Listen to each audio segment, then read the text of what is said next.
Today we're going to talk a little bit about heart rate monitoring. We're going to talk about proper use, proper placement.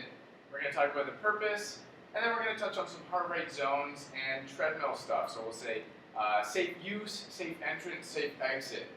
We'll start things off by talking about proper use of the heart rate monitor. So typically one comes with a watch and a strap. The watch is just like any other, so you just strap it onto your wrist, left. And it also comes with a strap. So these two communicate back and forth to give you a number on your heart rate. So I'll just demonstrate how you put this guy on. You want to get the sensors a little wet. You can use spit, you can use water. For the purpose of you having to put it on, I'm not going to put any spit on it. So you just want to have the band tight enough that it doesn't move around when you're exercising, yet not so tight that it's uncomfortable.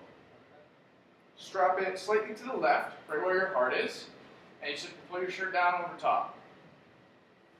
So I'll let you get the sensors a little wet. Give that a go while I'm talking about the purpose of monitoring heart rate.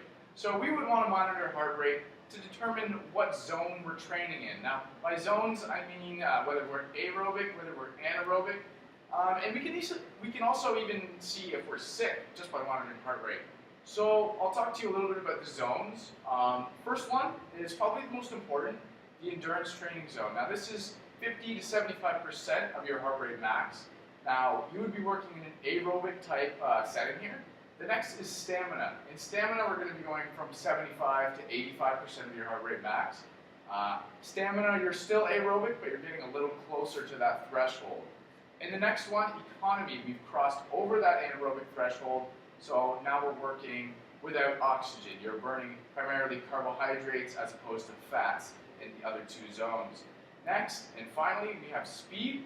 Now speed is 65 plus, so it's a very quick zone, and this would be like a sprinting type activity. So you'd want to stay in all of these zones for around 20 minutes to stimulate the best adaptations from each zone. Next, we'll go on the treadmill. So I'll just have you press the little button on your watch, and it'll start calculating heart rate. I'm going to demonstrate proper use of the treadmill. So you want to have one arm on the safety rails, place one foot up, other foot up, come to a comfortable standing position. Now every treadmill comes with a strap, so you want to put that on there just for safety. Hit on when you're ready. Now there's two settings to change, your speed. So for the purpose of demonstrating, I'm just going to go to a nice walking pace, and I'm not going to touch the incline, but we can raise up, kind of like we're walking up a hill.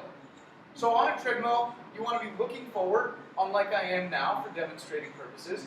You want to try and stay towards the top of the treadmill to reduce the risk of falling off the back. So when you want to get off, you simply place your hands on the rails, jump both feet off, hit stop.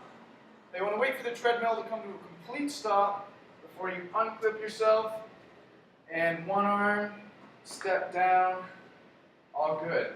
So your heart rate's calibrated now, we're sitting at 100. That works because we're having a little fun, a little high, but all right. So safe entry, perfect. Safe use, attach the clips. Good. Now when you're ready, hit on, increase your speed, and you want to work on good arm and leg contralateral movements.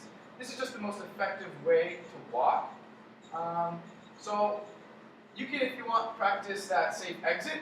So whenever you're ready, put your hands on the handrails, jump your feet off to the platforms, hit off, wait for the treadmill to come to a complete stop, take off the strap, perfect. And safe exit, one hand, one foot, good work. So that concludes today's training session. It's been a pleasure. Thanks a lot. Until next time.